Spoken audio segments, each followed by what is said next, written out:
dames, of je weet wat een net is. Een net, dat zijn gaten die bij elkaar gegooid werden door een touw. Het thema van de 20e editie van de Sportgala Venray was lachen. En gelachen werd er volop. Niet alleen vanwege de butenridders Peter Vaassen en Pierre van Helden, maar ook vanwege de prijzen die er werden uitgedeeld. De sportman van het jaar.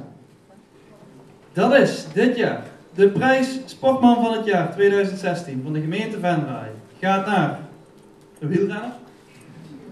Die zit in Monaco. Mijn moeder zit hier, zag ik. Wout Poels.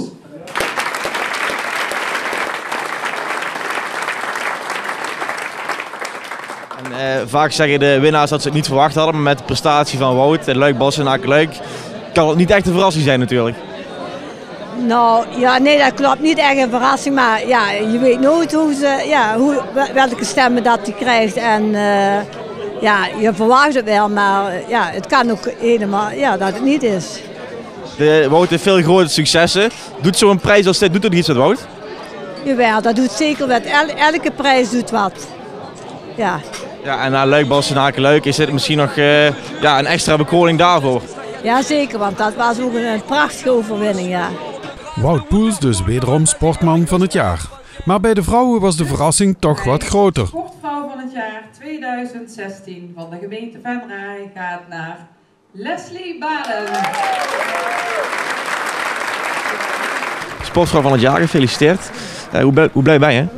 Ja, heel blij, want het is nu de 4e keer dat ik volgens mij genomineerd ben. En nu eindelijk toch wel gewonnen, dus dat is wel heel tof. Ja. Ja, eindelijk zou je kunnen zeggen. Ja, echt eindelijk, ja. Maar goed, voorgaande jaren hebben ook super goede dames ook gewonnen, dus nu ben ik aan de beurt. Super. Je bent Nederlands kampioen bodybuilding. Ja. Hoe word je dat eigenlijk? Hoe word je dat eigenlijk? Nou, je hebt verschillende categorieën hoor. Dus in mijn categorie heb ik dan Nederlands kampioenschap gewonnen. En dat is door gewoon super hard trainen en op je voeding letten. En je bent er eigenlijk gewoon 24/7 mee bezig. Dus dat is gelukt. En er zijn misschien ook mensen die niet bij sport direct aan bodybuilden denken. Waarom is het toch echt een sport? Waarom is het echt een sport? Omdat je, zoals ik al zeg, je bent er echt 24/7 mee bezig. En dat ik denk dat elke topsporter daar wel zoveel mee bezig is.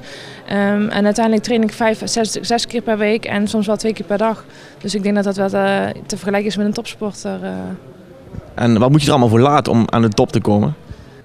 Ik heb eigenlijk geen idee. Het is voor mij gewoon zo in mijn leven gebreid dat het gewoon voor mij normaal eigenlijk is geworden. Dus dat, ja... Ik zag straks toen je gewonnen had dat de ontlading groot was. Je was erg blij. Is dat extra omdat je al zo vaak genomineerd bent en er nu eindelijk geworden bent? Nou, ook omdat ik het eigenlijk niet verwacht had. Omdat mijn sport, wat je al zegt, best wel onbekend is. En je kan het niet vergelijken met iemand die bij PSV voetbalt. Dat is bij veel meer mensen normaal en bekend wat dat inhoudt. Dus dat je met mijn sport, wat wel onbekend is, dan toch wint en genomineerd bent, vind ik altijd wel heel bijzonder. En zo mochten de blije meiden van het voetbalteam het podium betreden na het winnen van de prijs Sportploeg van het jaar. Gaat naar de voetbalsters van SV Venray. Ja, mooi. Mooie waardering op onze prestatie. Dat is alleen het mooiste dat de mensen gestemd hebben op onze prestatie. Dat wij na een jaar gedegradeerd zijn en gelijk weer gepromoveerd. Dus dat is alleen maar mooi. Dat is alleen maar en hoe bijzonder is die prestatie? Ja, voor ons wel heel bijzonder. Je gaat natuurlijk gedegradeerd na een jaar en dan is voor ons allemaal balen. En ja, toch het team bij elkaar gebleven en dat was al heel fijn. Ja, dan gaan we gewoon proberen om weer zo snel mogelijk terug te komen en dat dat na 1 jaar lukt. Dat is denk ik wel heel bijzonder en daar zijn we ook wel heel blij mee dat dat gelukt is. Ja. Ja, ik ga even naar jou. Hoe moeilijk is het geweest om die knop om te zetten naar de teleurstelling eigenlijk? Ik denk dat het voor ons allemaal niet zo heel erg moeilijk was. Want het jaar dat we degradeerden, en dat was 2014, 15, daar waren we eigenlijk voetballend gezien helemaal niet zo slecht. Alleen we hadden een hele jonge ploeg die eigenlijk een beetje ervaring miste. We maakten de kansen niet af, terwijl we van heel veel ploegen eigenlijk te horen kregen van jullie horen gewoon deze klas thuis. Uiteindelijk degradeer je toch. Dus dat heeft ons alleen maar opgeladen om het jaar daarna gewoon onze stikkende best te doen. Om weer terug te komen in die klas waar we thuis horen. En waar we nu dus ook eigenlijk weer zijn.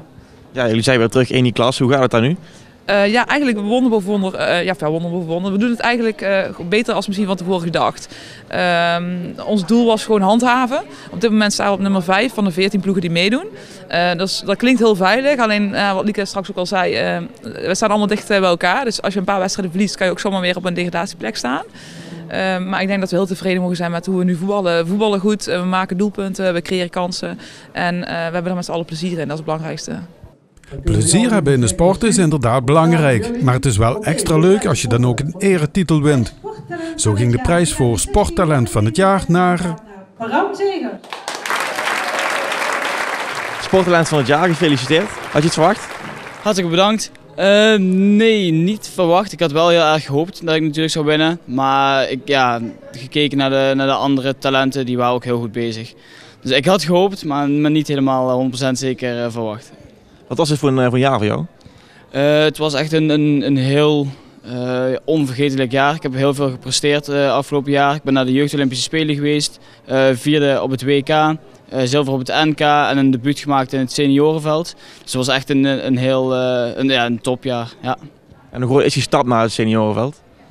Het is wel een stuk anders en het is een stuk zwaarder. Want je merkt het verschil tussen de junioren-atleten en de senioren-atleten. Daar zit wel een heel groot gat tussen. Dus nu ben ik hard aan het trainen om aansluiting te krijgen bij de rest van de senioren. Ja. Ja, je gaat heel hard over zo'n baan heen. Ik kan me voorstellen dat het ook redelijk gevaarlijk is. Niet heel gevaarlijk. We gaan maar 130 km per uur van zo'n bobsleebaan af. Met 5G op ons lichaam, 5G-kracht, dus dat is best wel heavy. Maar echt gevaarlijk. Je ligt best wel laag bij de grond, 2 centimeter. Dus mocht je crashen, dan je vliegt niet uit de baan of als het goed is, dan breek je niks. Goed, je zegt dat het redelijk zwaar is. Hoe vaak train je dan in de week? Als ik in het buitenland ben, train ik iedere dag. En dan is 2 trainingssessies van 4 runs, 4 keer naar beneden gaan. En dat is heel zwaar. Het vreet heel veel energie en je moet heel geconcentreerd blijven. Maar in het buitenland trainen we wel iedere dag en dan zeker 2 keer per dag op de baan. En daarnaast nog krachttraining of sprinttraining. En hoe vaak ben je in het buitenland? In de winter ben ik ongeveer 11 tot 15 weken in het buitenland en dan is het gewoon vol training. En in de zomer train ik minimaal wel 4 keer in de week op mijn sprint en op mijn krachttraining.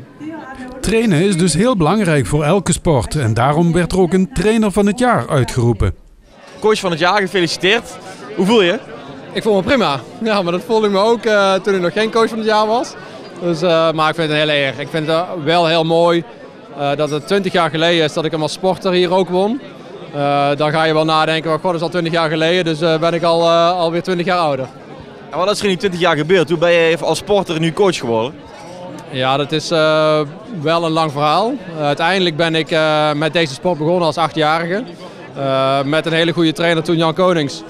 Dan word je op een gegeven moment in een sport goed. Zo ben ik uiteindelijk ook sportman van het jaar geworden een aantal keren. Het moment is toen ik er aangebroken, dat was toen ik Beijing gemist heb, wel geplaatst. Wel een quotaplek gehaald voor de Spelen, maar niet voor me houd. Had ik een blessure, ben ik gestopt. En toen heeft mijn toenmalige coach-trainer heeft eigenlijk een beetje de aanzet gegeven van is het niet leuk om ook al met de trainingsvak te gaan doen. Daar heb ik trainingsdiploma's gehaald. En ben zo eigenlijk eerst parttime en ondertussen fulltime in het coachvak gerold. En welke prijs vind je nu zelf mooier? Hier was sporter van het jaar of nu de coach van het jaar? Weet je, het is coach van het jaar, vind ik niet echt de prijs. Ja, hoe kun je welke coach moet nou die prijs winnen?